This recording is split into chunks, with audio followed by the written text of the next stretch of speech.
Welcome to Pecan Corner. I'm Tina, and today I'm going to be making a peach flavored wine. It's a wine flavored with peach leaves, not the peaches themselves, but the leaves. It's called vin de peche, and I'm not sure if I'm pronouncing that right.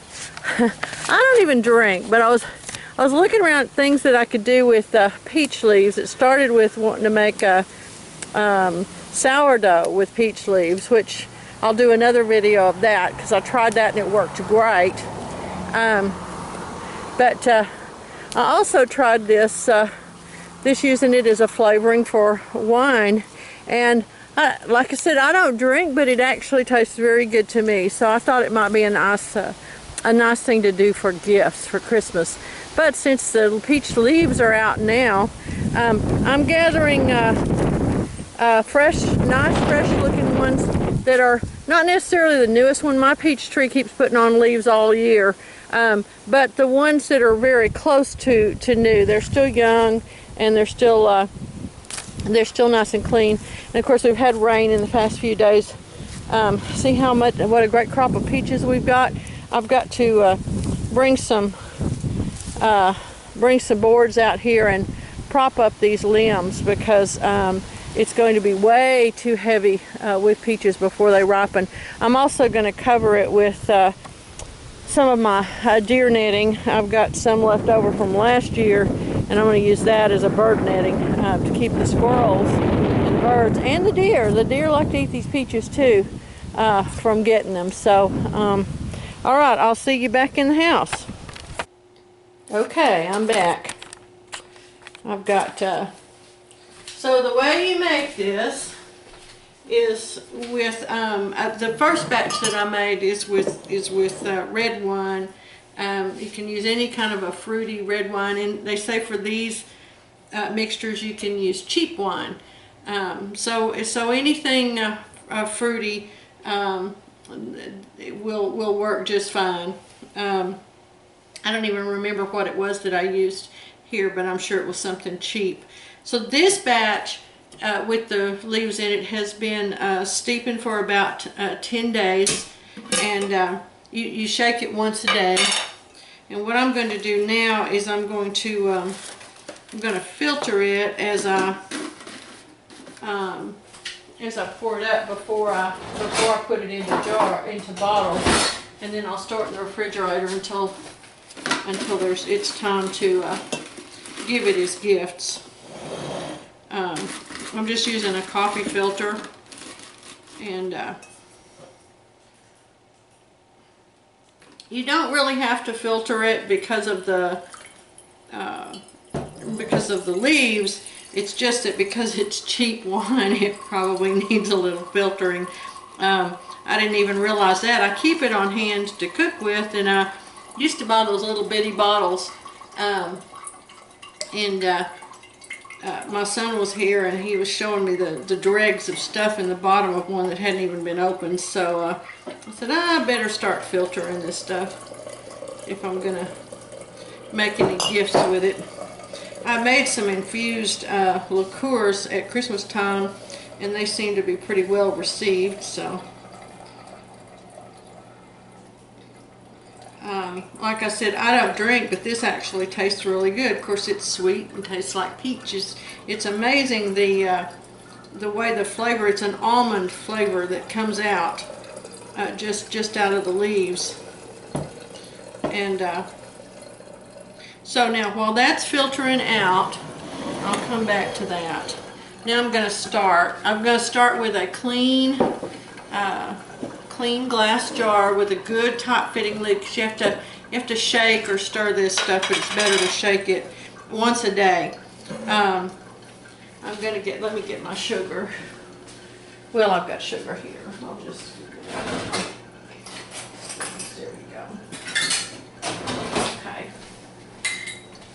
Now then, like I said, I'm using you can use like a Riesling or a Moscato. You can use any kind of I'm going to try it with white wine. I haven't done that yet, but I did see where, and with brandy. Use a few spoons of brandy with it. So here's my, if I can get this open, there we go. that's the Riesling. And then here's the Moscato. I think I'll use the Moscato for this.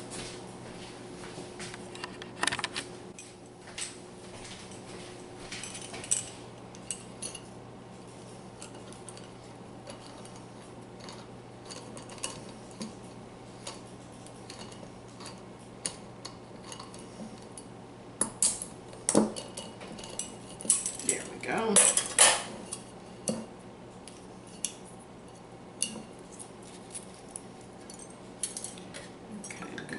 And like I said, you want this to be really clean. Rinse it out with boiling water. Make sure it's nice and clean. Okay, and for every bottle, I'm just going to do 1 bottle today, just because I don't know how this is going to work. I want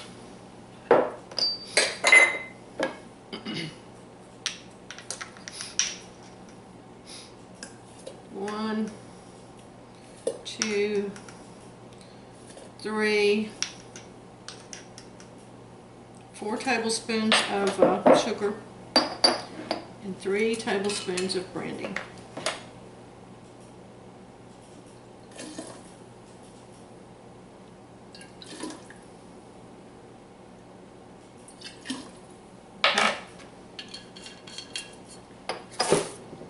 And I'm going to use 2 handfuls of peach leaves.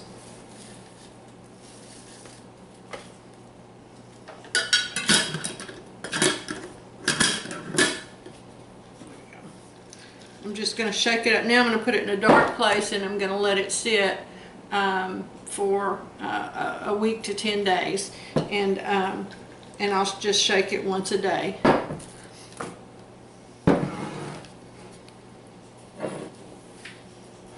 Alright, now then, I'll be back when I've got these bottled and show you what the, it doesn't change the color at all of the red wines, but we'll see if it changes the color of the white. See y'all in a few days. Okay, we're back. It's been about, trying to think, how long has it been? It's been about 11 days since I first set up the vin de Peche with the white wine. The others that I've got sitting back here have been in the refrigerator, and they'll stay in the refrigerator until I give them as gifts. The white wine, I think, doesn't seem to me to taste or smell as aromatic of peaches as the red did. I don't understand why that might be, but in any case, that was my my thing. And of course, since I don't drink, I'm not really a good judge. So I'm going to pour this up, and I'll get, later on I'll get a friend who does drink to give me an opinion on it. If you prefer white wine, this might be a thing for you.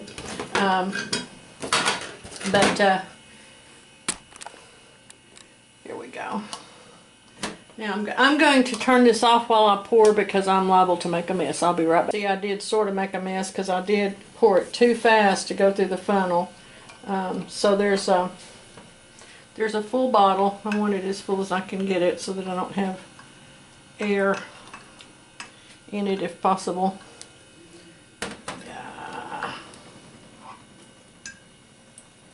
Okay, there we go. Alright, and now I'll just cap it off.